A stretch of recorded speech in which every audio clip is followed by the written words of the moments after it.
Good afternoon, LCFD2. Aaron Cam here. I got Eddie, Devin, and Cameron.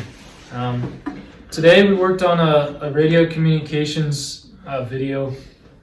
We're going to discuss some of the do's and don'ts, things that we say that we shouldn't be repeating and becoming complacent with. So Barry, if you want to talk about rambling and some of that stuff. Yeah.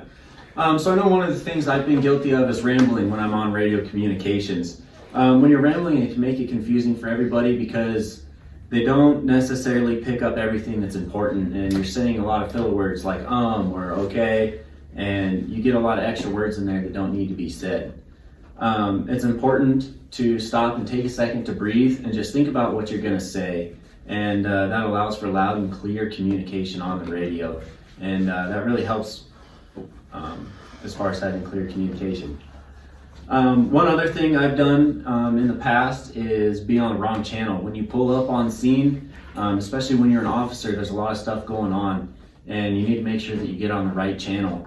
Fire Dispatch A is for accidents and medicals, and you need to just make sure that you're on the right channel so then everybody coming in can be on that same channel and they'll hear your communications. I'd like to talk about echoing on the radio.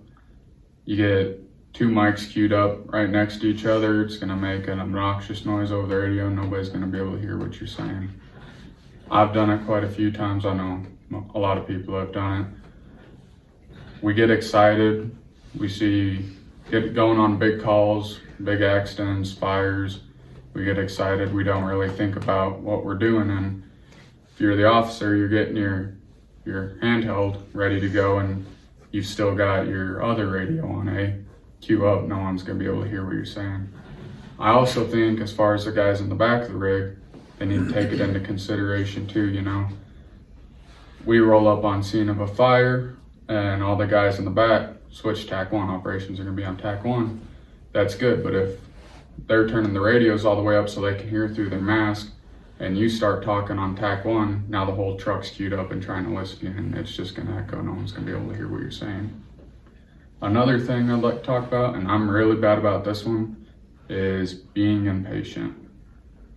We roll up on scene and you want an assignment. You can see flames, you want an assignment. So call command, you know. If command doesn't answer right away, call them again. And at that point, you sit there and wait. You know, command's got a lot on their mind. They're working that first crew. They're talking to dispatch, trying to get other resources there. They're probably trying to get you an assignment. They've got a lot on their plate, and you sitting there repeatedly calling them over the radio is not doing you any good. What I want to talk about is queuing up too fast. So I do it a lot. So you basically talk over someone, or you don't know what you're saying, and you just queue up too fast, and then you only hear half the message, and that doesn't help anyone with what's going on. And you're trying to give a size up, and they only hear half of what you're saying, and it's a big problem. Yeah. The last big thing, to kind of end what these guys have been saying, the two biggest things that I've also seen or heard is those on the radio saying be advised or copy. The first big thing of saying be advised is we don't need to say that, because as that officer in that engine or that command officer giving that size up, giving that mental image about what we are pulling up onto, that is our advising of those incoming units of what we're coming to. When we say be advised, we're basically repeating ourselves, even when we don't think it. And then when we use copy, people, they don't understand what is being said. If you're giving an assignment or you're listing a crew and that command officer doesn't hear that, or that second arriving engine doesn't hear that assignment of the command officer, or even the engine that's already on scene that's established command, assignments and truck positioning and everything can get pretty can get skewed up pretty quickly. Apparatus going to park in different areas that they're not supposed to be in. They're not going to lay in a supply line if that's needed. So we really need to make sure that we're not becoming complacent with our radio communications. We need to make sure that no matter what, we're giving that 5 to 10 seconds to calm ourselves down. We're thinking about it in our head what we're going to say before we say it. We're making sure that our assignments or our talking on the radio is very short. It's to the point, it's clear, it's concise. Everybody who's listening to the radio is going to understand what we're saying. And like Devin said, we're not talking over other people. We're giving those units with very important information the time to talk on the radio. So that first arriving command officer, that first arriving engine, and then we're letting the incoming units that are ahead of us getting those assignments. So we just need to make sure that whether it's 3 o'clock in the afternoon or it's 2 o'clock in the morning when we're groggy when the pagers go off, that we're really doing our best to use the proper communications, open and close communications correctly.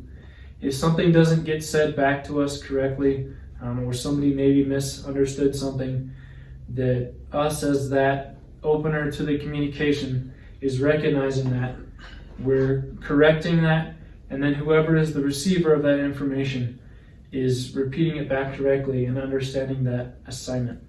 Because without that, guys, somebody's going to get hurt. We're going to have an injury, and it's going to be something that could have easily been fixed had we just not become complacent with our radio communications. So again, take the time today, listen to the radio traffic that we worked on. Listen to those things, listen to how they were corrected, listen to how those assignments were given, those opening and closing. And then I guess I just want to wrap up by saying that even if we mess up on the radio, I'm guilty of it, I know you guys have done it before, that we don't need to beat ourselves up for it. It happens, especially if we're not getting to sit in that position on the apparatus so we get to talk on the radio.